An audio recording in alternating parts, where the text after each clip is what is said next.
இந்த வீடியோவில் நம்ம பார்க்க போகிறது கேரளா ஸ்டைல் பத்திரி. என்னடா இது முன்னாடியே மலபார் பத்திரி போட்டிருக்காங்களே மறுபடியும் போடுறாங்களேன்னு நினச்சி விட்டுறாதீங்க. இது வேறு மாதிரி பத்திரி. சாதாரணமாக பத்திரினா அரிசி மாவு வச்சு தான் பண்ணுவாங்க. நாங்கள் இதை ரவையும் கோதுமை மாவையும் வச்சு புதுசாக ட்ரை பண்ணியிருக்கோம்.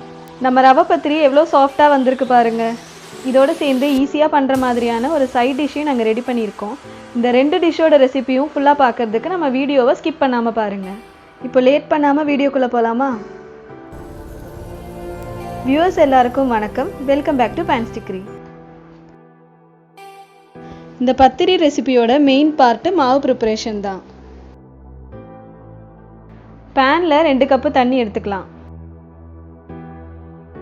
தண்ணி கொஞ்சம் கொதிக்க ஆரம்பித்ததுக்கப்புறம் தேவையான அளவு உப்பு சேர்த்து அதோட ஒரு டேபிள் ஸ்பூன் தேங்காய் எண்ணெயும் சேர்த்து இன்னும் நல்லா கொதிக்க விட்டுக்கலாம். தண்ணி நல்லா கொதிச்சிருக்கு. இப்போ நம்ம ரவையை ஆட் பண்ணிக்கலாம். 2 கப்பு தண்ணிக்கு 1 கப் ரவாங்கிற அளவுக்கு தான் எடுத்திருக்கோம்.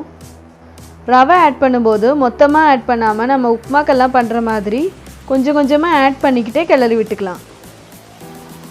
ஃப்ளேமை நல்லா லோவில் வச்சுட்டு ரவை கட்டை பிடிக்காமல் நல்லா மிக்ஸ் பண்ணிகிட்டே வேக விட்டுக்கலாம். வெந்ததுக்கப்புறம் ரவை பேனில் எல்லாம் ஒட்டாமல் இருக்கிறதுக்கு தான் நம்ம ஆயில் ஆட் பண்ணுறோம். தேங்காய் எண்ணெய் ஆட் பண்ணுறதுனால அதோட ஒரு ஸ்பெஷல் ஃப்ளேவரும் நம்மளுக்கு கிடைக்கும். வேகும்போது ரவை கட்டியாகாமல் இருக்கிறதுக்கு நம்ம மிக்ஸ் பண்ணிக்கிட்டே இருக்கணும். நம்ம எடுத்துருக்கிற தண்ணியை அப்சர்வ் பண்ணி ரவை நல்லா வேக ஆரம்பிச்சிருக்கு. இப்போ பாருங்கள், பேனில் எங்கேயும் ஒட்டாமல் கட்டியாகவும் இல்லாமல் சாஃப்டான மாவு ரெடியாக இருக்குது. நம்ம சேனலை இப்போ தான் ஃபஸ்ட் டைம் பார்க்குறீங்கன்னா மறக்காமல் சப்ஸ்கிரைப் பண்ணுங்கள். கூடவே பெல்லையும் கிளிக் பண்ணி ஆல் கொடுத்துக்கோங்க. ரவை வெந்து நம்மளோட சாஃப்டான மாவு ரெடியாக இருக்குது. இப்போ நம்ம ஸ்டவ் ஆஃப் பண்ணிவிட்டு இதை மூடி போட்டு கொஞ்சம் நேரம் ஆற விட்டுக்கலாம். ரொம்ப ஆற விட வேண்டாம். கொஞ்சம் சூடாக இருக்கும்போதே நம்ம கோதுமை மாவு ஆட் பண்ணுறதை ஸ்டார்ட் பண்ணிக்கலாம். 1 கப்பு கோதுமை மாவு எடுத்திருக்கோம். நாங்கள் எடுத்திருக்கிற ரவைக்கு 1 கப்பு ரவைக்கு 1 கப்பு கோதுமை மாவே கரெக்டாக இருந்துச்சு. ரவையை பொறுத்து நம்ம எடுக்கிற கோதுமை மாவோட அளவும் சில டைம்ஸ் சேஞ்ச் ஆகும். இன்னும் கொஞ்சம் எக்ஸ்ட்ரா ஆட் பண்ணுறதுனாலும் ஆட் பண்ணிக்கலாம். கோதுமை மாவு ரவையில் நல்லா மிக்ஸ் ஆகிற வரைக்கும் நம்ம பிசைஞ்சிக்கலாம். வழக்கமாக நாங்கள் கையில் தான் பிசைவோம். ஆனால் இந்த வாட்டி என்னமோ சூடு கொஞ்சம் அதிகமாக இருந்தது, அதனால கரண்டி எடுத்து பிசைஞ்சிக்கிறோம். கோதுமை மாவு ரவையோட நல்லா மிக்ஸ் ஆகிருக்கு. இப்போ இதை சப்பாத்தி மாவு மாதிரி ரெடி பண்ணிக்கலாம். ஒரு கப்பில் தண்ணி எடுத்துக்கிட்டு அதில் கை நினச்சி மாவை நல்லா மிக்ஸ் பண்ணிக்கலாம். நம்ம ரவையை வேக வைக்கும்போது தண்ணி ஆட் பண்ணதுனால இப்போ மாவு பிடிக்கும்போது தண்ணியை தொட்டு வச்சாலே போதும். நம்ம நல்லா பிசைஞ்சதில் நம்மளோட மாவு சப்பாத்தி மாவு மாதிரி சாஃப்டாக ரெடி ஆகிருக்கு. பத்திரி மாவு இப்போ பர்ஃபெக்டாக ரெடி ஆகிருக்கு. இப்போ நம்ம இது ஒரு 5 மினிட்ஸ் எடுத்து வச்சுக்கலாம். பத்திரிக்காக மாவை உருட்டிக்கலாம். கையில் கொஞ்சம் எண்ணெய் தடவிட்டு நம்ம ரெடி பண்ணி வச்சுருக்கிற பத்திரி மாவை சின்ன சின்ன பால்ஸாக உருட்டி எடுத்துக்கலாம். மாவையெல்லாம் நம்ம உருட்டி வச்சாச்சு. இப்போ பத்திரி செய்ய ஸ்டார்ட் பண்ணிக்கலாம். 2 சைடும் மாவு தடவி நம்ம உருட்டி வச்ச மாவை பருத்தி எடுத்துக்கலாம். நார்மலாக நம்ம எல்லாரும் கோதுமை மாவை தான் யூஸ் பண்ணுவோம். மைதா மாவு யூஸ் பண்ணால் இன்னும் சாஃப்டாகவும் கிடைக்கும், மாவும் அதிகமாக வேஸ்ட் ஆகாது. சப்பாத்தி பண்ணும்போதும் இதே மாதிரி மைதா மாவில் ட்ரை பண்ணி பாருங்கள். சுடும்போது புகை அதிகமாக வராது. ரொட்டி மேக்கரில் பத்திரி எப்படி பண்ணுறதுங்கிறது எங்களோட அரிப்பத்திரி வீடியோவில் நாங்கள் கொடுத்துருக்கோம். அதோட லிங்க் டிஸ்கிரிப்ஷனில் இருக்குது. ரைட் சைட் டாப் கார்னரில் ஐ கார்டும் கொடுத்துருக்கோம். மறக்காமல் போய் செக் பண்ணி பாருங்கள்.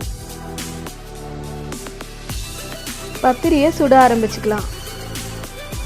ஸ்டவ்வில் தவா வச்சு அது ஹீட் ஆனதுக்கப்புறம் நம்ம ரெடி பண்ணி வச்ச பத்திரியை அதில் சுட்டு எடுத்துக்கலாம்.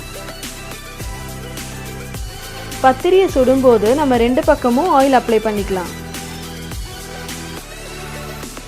ரவையை நம்ம முன்னாடியே வேக வச்சு பண்ணுறதுனால ரொம்ப நேரம் சுட தேவையில்லை.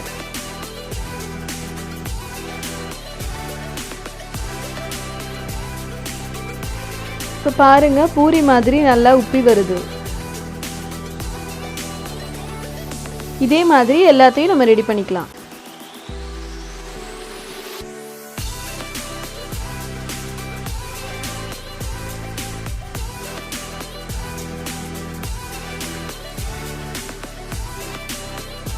நம்ம எல்லாத்தையும் சுட்டு முடிச்சாச்சு.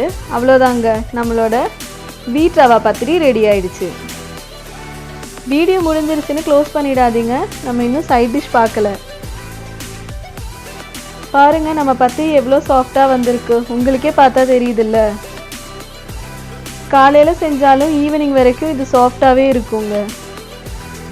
சப்பாத்தி பூரிக்கெல்லாம் நம்ம நார்மலாக எடுத்துக்கிற வெஜ்ஜு நான்வெஜ் கறியெல்லாம் இந்த பத்திரிக்கும் நல்லாயிருக்கும். இது எதுவுமே அவைலபிளாக இல்லாதப்போ கூட ஒரு குயிக்கான ஈஸியான சைட் டிஷ்ஷோடு நம்ம இதை நல்லாவே சாப்பிட்லாம். அது என்னங்கிறத நாங்கள் உங்களுக்கு ஷேர் பண்ணுறோம். 3 பீஸ் பூண்டை நல்லா க்ரஷ் பண்ணி எடுத்துக்கலாம்.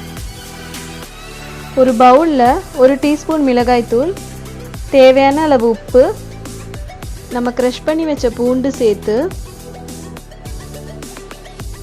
2 டீஸ்பூன் தேங்காய் எண்ணெய், 2 ஸ்பூன் தண்ணி சேர்த்து நல்லா மிக்ஸ் பண்ணிக்கலாம்.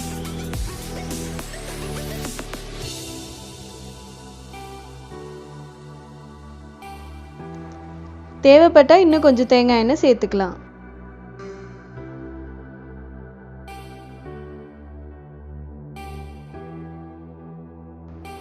அவ்வளோதாங்க, நம்மளோட குயிக்கான சைட் டிஷ்ஷும் ரெடி ஆயிடுச்சு.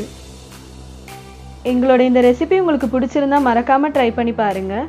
ட்ரை பண்ணி பார்த்துட்டு எப்படி இருந்துச்சுன்னு எங்களுக்கு கமெண்ட் பண்ணுங்கள். இதுக்கு சைட் டிஷ்ஷாக சர்க்கரை கூட யூஸ் பண்ணலாங்க. சர்க்கரை வச்சா குழந்தைங்க இன்னும் விரும்பி சாப்பிடுவாங்க. இந்த மாதிரி டிஃப்ரெண்ட்டான டெலிஷியஸான ரெசிபிஸ் பார்க்குறதுக்கு நம்ம சேனலை மறக்காமல் சப்ஸ்கிரைப் பண்ணுங்கள்.